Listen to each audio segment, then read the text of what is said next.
turn it to the Gospel of Mark. We'll be in Mark chapter 6. Before we get into the material, though, I'm going to go ahead and lead us in another prayer. Father, we thank you so much for the opportunity this afternoon to come together and to just enjoy fellowship, to enjoy worship, to be able to give with generous hearts and take part in communion.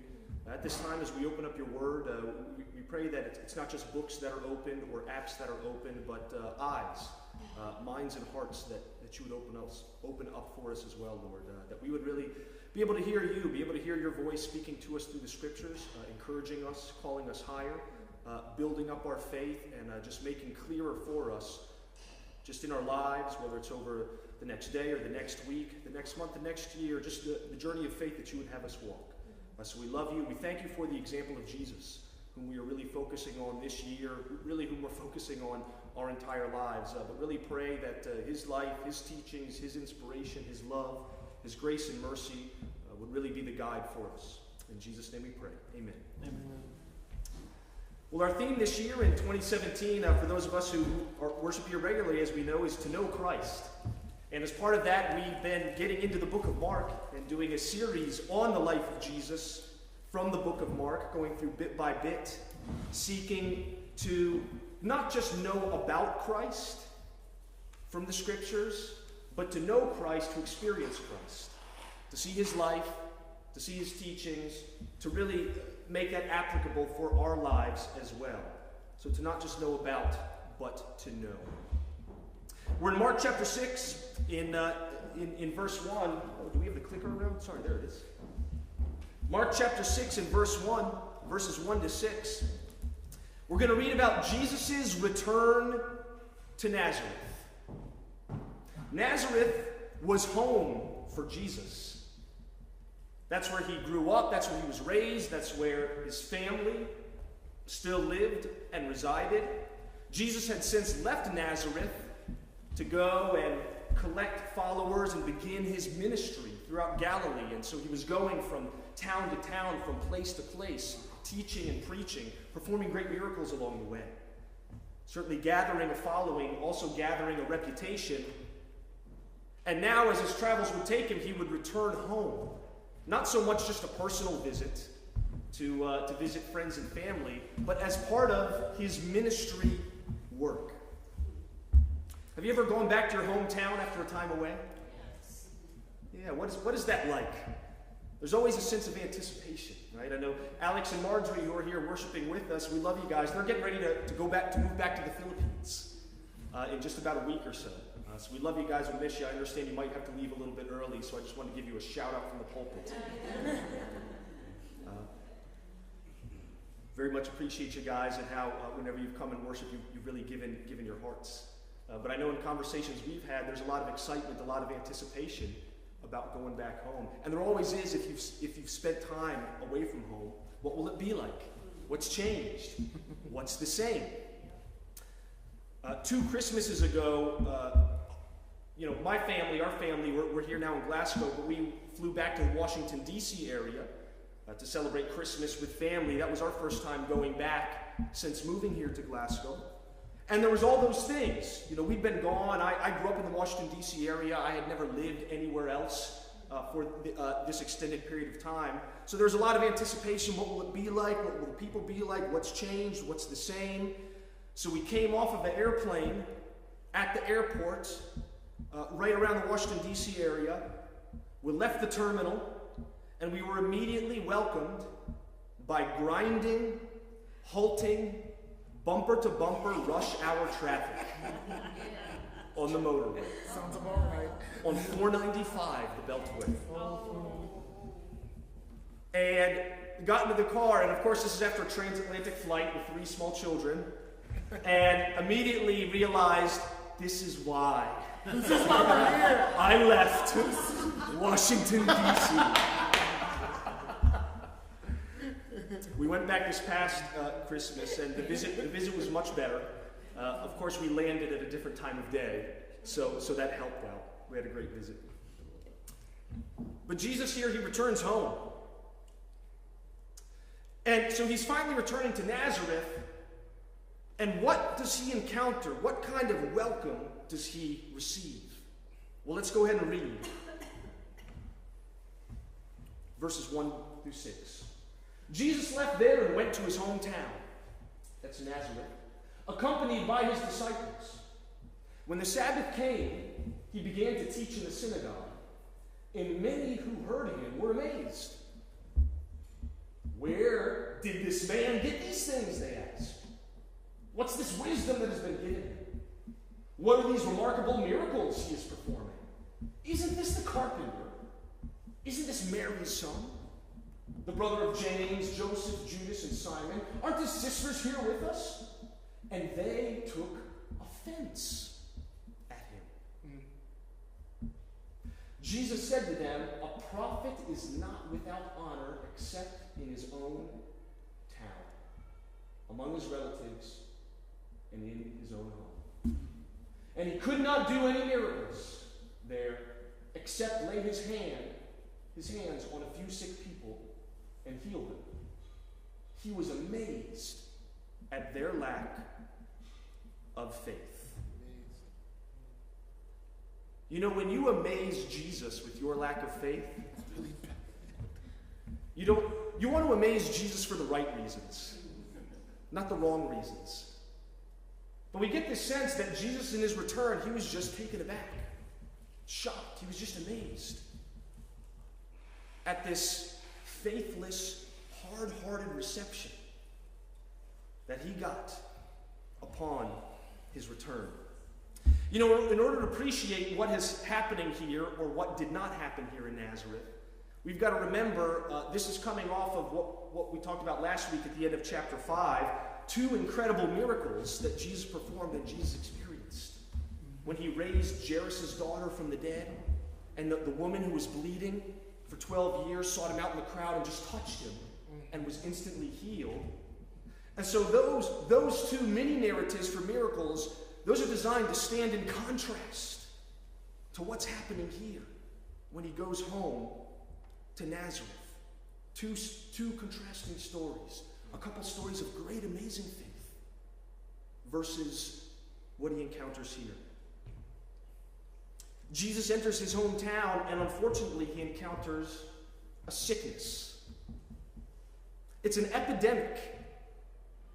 But it's not a sickness that afflicts the body. You know, Jesus has encountered many of those before, and he heals them. This is a sickness much deeper and much more insidious, infecting the soul. A spiritual disease which has been classified technically as Nazaritis.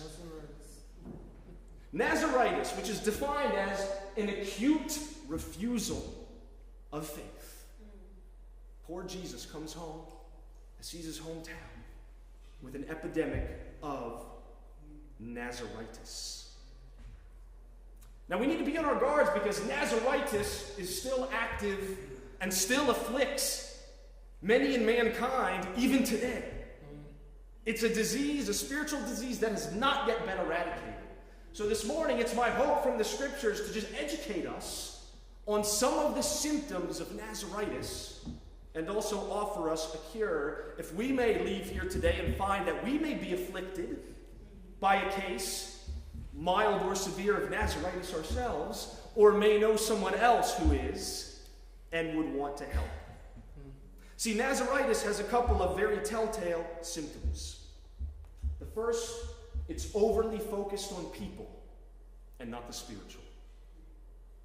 Overly focused on people and not the spiritual. See, if we look back in Mark chapter 6, where we just read, what do we see? They were amazed with him, and what is the first thing that they said? Where did this man get these things? This man. They weren't amazed at what God was doing. They weren't amazed at the spiritual things that were happening and that they'd heard about. They were focused on this guy. Who is this guy, and who does he think he is? You know, the people of Nazareth, they were Jews. They were people who believed in God.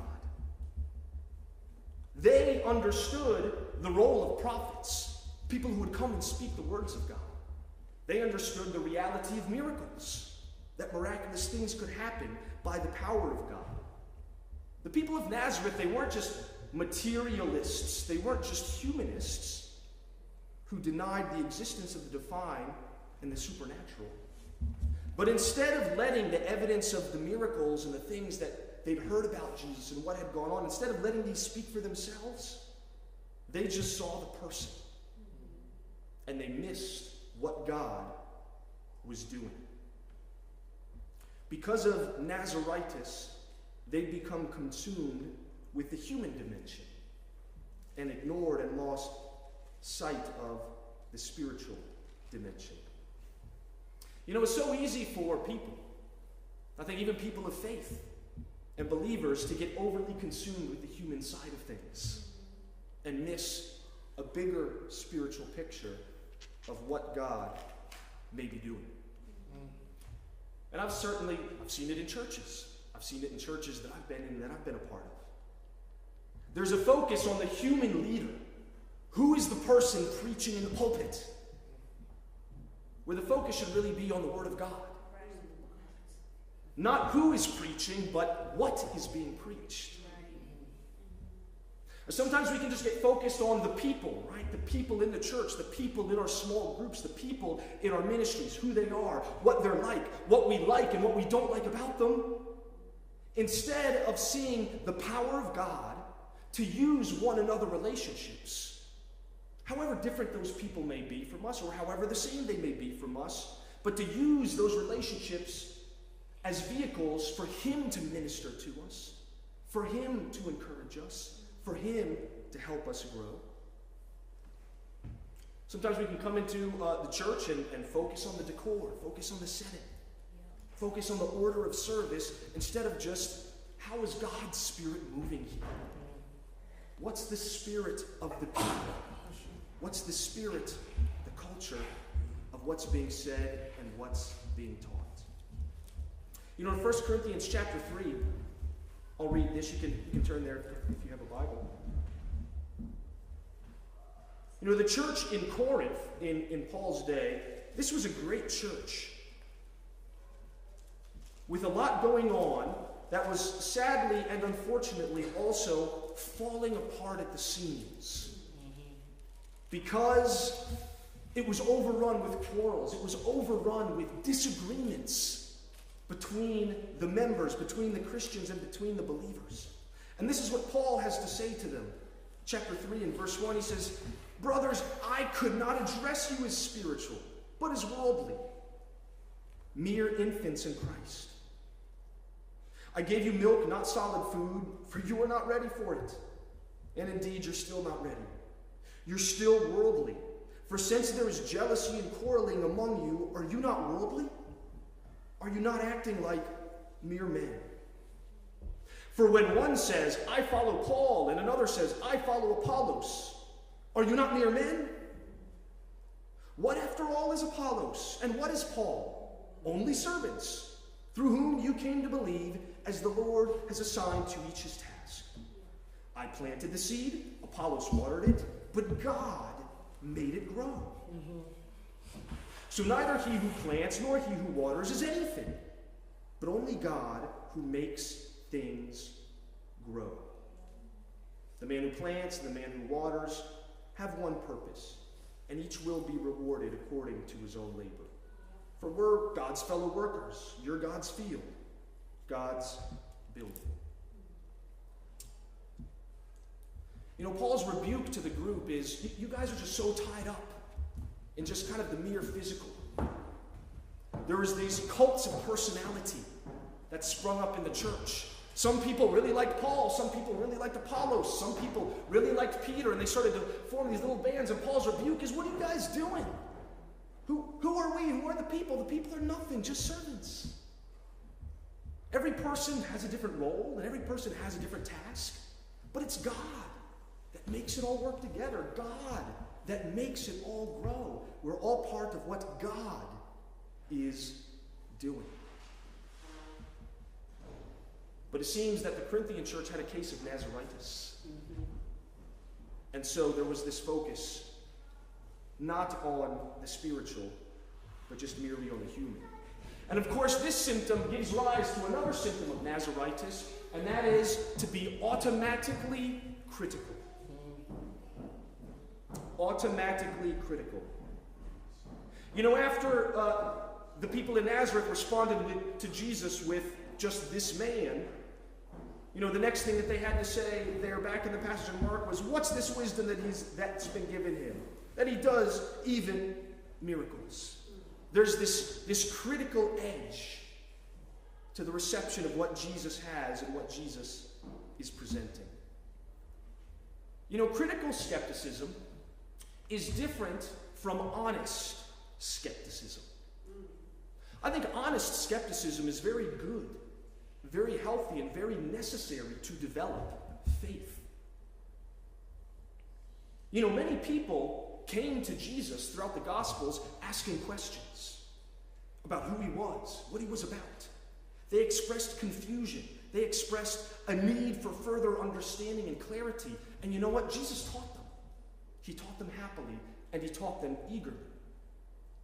I know when I was a younger man in university and I was really reconnecting with my faith after having been raised going to church and lots of different kinds of churches, but then at a period of my life where I wasn't going to church, I wasn't interested at all, I would definitely call myself at that time an honest skeptic. I had a lot of honest criticisms about my church experience. I had a lot of questions about the Bible and just some of the different teachings I'd encountered over the years that felt like they're zigging and they're zagging and they're going this way and they're going that way. And I'm sorry, I have a hard time making sense of all of it. I had a lot of cynical feelings based on some of those experiences as well, jumping around to some different denominations. I felt confused about hypocrisy, and not just in other people, but even hypocrisy in my own life. And so when I sat down and connected with some people and I wanted to study the Bible again, I would say I was in a position of being an honest skeptic. Just had a lot of questions, a lot of thoughts, a lot of feelings that I just wanted to sort through. But they weren't questions for the sake of just starting an argument and being critical of Christianity. And I think there's a difference there. That's the difference between the honest skeptic and the critical skeptic. There's nothing wrong with honest skepticism. It wants to strengthen faith. It wants to fill in the gaps as best as they can of a belief system. But critical skepticism, starting an argument for the sake of argument, just being negative for the sake of being negative, not an attempt to understand, but just to criticize. And if we suffer from Nazaritis and are locked into this automatically critical mindset, it also produces our third system, which is belittlements and insults. Again, if we look back at our passage in Mark chapter 6, in verse 3, the next thing they have to say is this: isn't this the carpenter? Isn't this Mary's son? And the brother of James, Joseph, Judas, and Simon. These were belittling and insulting names and tags that they were putting on Jesus. And it's important to understand a little bit about the context to bring that out. You know, Jesus was here teaching in the synagogue. Jesus had gained a reputation at this point as a rabbi.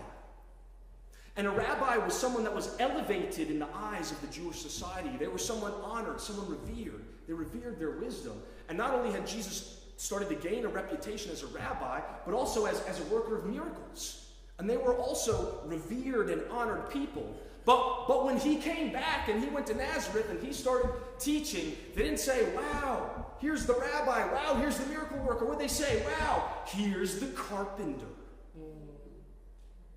Bringing him back down to the place that they knew him for. And again, there's nothing wrong with being a carpenter, but you see how what they were doing is they were actually belittling him. He's not the rabbi. He's not the miracle worker. He's not the one they say is the prophet. He's just the carpenter. They're a dime a dozen around here. And then they go on to say, and isn't this Mary's son?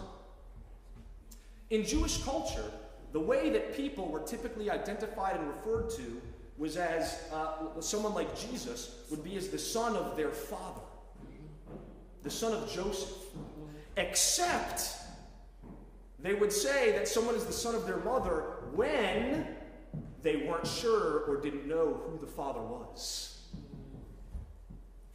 And as we know from the Gospels, there was, with the miraculous virgin birth, there was a little bit of question when, Mary was betrothed to Joseph and this and that. And so what it suggests is there may have been a little bit of rumor mill. Oh, we don't know who the father of Jesus really is. And so when he came back, what do they call him? The son of Mary. There's a slight there. There's an insult. Belittling and insulting. Over the past 10 to 20 years, there's been a burst of what is widely been called new atheism in Western literature. And I've read a lot of the new atheist literature. In fact, if you go to my library at home and see my bookshelf, some people wonder, like, wait, are you a Christian minister? Because I've got a whole shelf. Because when the new atheist literature was really getting popular and hitting the bestseller list, I was still involved in university ministry and in the campus. I was a student and I was involved in the campus students. And of course, there was a lot of opportunity to talk, and it was a big deal at that point. So I familiarized myself with as much as I could. And, it gained a lot of steam, but I'll say for a movement that fancies itself as being a new, enlightened, intellectual movement led by scientists and led by high-minded thinkers, I was shocked at how much of the literature I read that was composed not of arguments, not of an evaluation of facts, but just insults and exaggerated put-downs. It was really like, wow, I've read for pages, and where's the argument? What I see is just a lot of mischaracterizations. God is a sky fairy, and Christians believe in fairy tales. That's not an argument. It's just a put-down. Scientists who believe in God are capitulating to religious fascists like Nazi appeasers. That's what's written. That's not an argument. That's just belittling people who don't think the way that you do. Parents who teach their children about faith are engaging in a form of child abuse. Yeah, this is stuff that's written. It's not an argument. It's just an insult. But when we're in a mindset of being automatically critical, that of course naturally leads to insults and belittlement. And then there's a fourth symptom of Nazaritis: to be easily offended where no offense exists. It says there at the end of verse 3, and they took offense at Jesus. Why? Why were they offended by Jesus? Now I know Jesus' teachings were considered controversial in his day, but they were controversial in the way that they indicted and went after the established religious elite of the day. Not like the people of Nazareth, where you just have, blue-collar, working-class, everyday Jews who are just trying to go along to get along. We don't see anything in this passage that, Jesus came breathing fire at the people of Nazareth, but they were offended. Have you ever encountered that who do you think you are attitude on account of nothing but your faith? That, you're affiliated with Christianity. Whoa, right? And then, people of faith get criticized, and I think rightly so, in many ways, for being self-righteous, for being judgmental, or closed-minded. And many times justified, but also many times not. Sometimes it can just be people get offended at the presence of Christians or Christianity. Nazaritis. It can afflict the believer and unbeliever alike. Just as much that the spiritual disease can be in the world, it can also be in the church. And even for those of us in here who, hey, we're Christians, we call ourselves Christians, we've been believers for some time, I just also want to help us to think a little bit self-critically. Do we have a touch of Nazaritis? The sort of been there, done that attitude with Jesus and Christianity that we see comes out with the people of Nazareth. This mentality that, we stop seeing God, we just see the people. We stop seeing what God is doing, we just see the problems and the setbacks in the church. A mentality that can mute our faith in the power of Jesus to do the miraculous. If you're a Christian, you've been around for a while, my question to you, to us, I include myself, is, are you as faithful to see Jesus do miracles today as you first were when you first came to faith? Is it still the same, as fresh and as real? In verse 5, it says, he could not do any miracles there except lay his hands on a few sick people and heal them. I appreciate the understatement of this. He couldn't do many miracles there. He did lay his hands on a few sick people and heal them. The idea of that. That just gives you an idea of how many wild, awesome miracles were happening around the ministry of Jesus. You know what I mean? If you came to church and someone just laid their hands on a few sick people and healed them and walk away like, man, that was kind of a weak Sunday. What? Right? But there's a cure. There's a cure for Nazaritis, and the cure is an open attitude of faith. The power of faith is very real and very alive and very potent. Even in a place suffering from an epidemic of Nazaritis, Jesus could still do miracles. He couldn't do as many as he was used to doing, but he still could do some. Faith. It says in Matthew chapter 17, verse 20. You can just write this down, I'll read it. Jesus says, "Truly I tell you, if you have faith as small as a mustard seed, you can say to this mountain, move from here to there, and it will move. Nothing will be impossible for you." Mm-hmm. That's the power of faith. You don't need a mountain of faith, just a mustard seed of faith.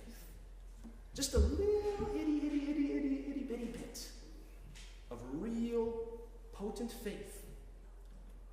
Let it do its thing. Give it its time. Plant it and see what it can do. See what it can accomplish. Our lack of faith doesn't limit the reality of God's power. What it does is it limits our own access to God's power. God's power is constant. Our faith is variable. But I'm grateful because, again, Jesus says, I don't need to have large faith. I can just have itty-bitty faith, a mustard seed of faith, and still access it. But I can't have no faith. I can't just suffer from Nazaritis. But faith gives us access to the power to heal. I was reading an article, this is recent, just from a few years back, but this is on studies and commentary from mental health professionals in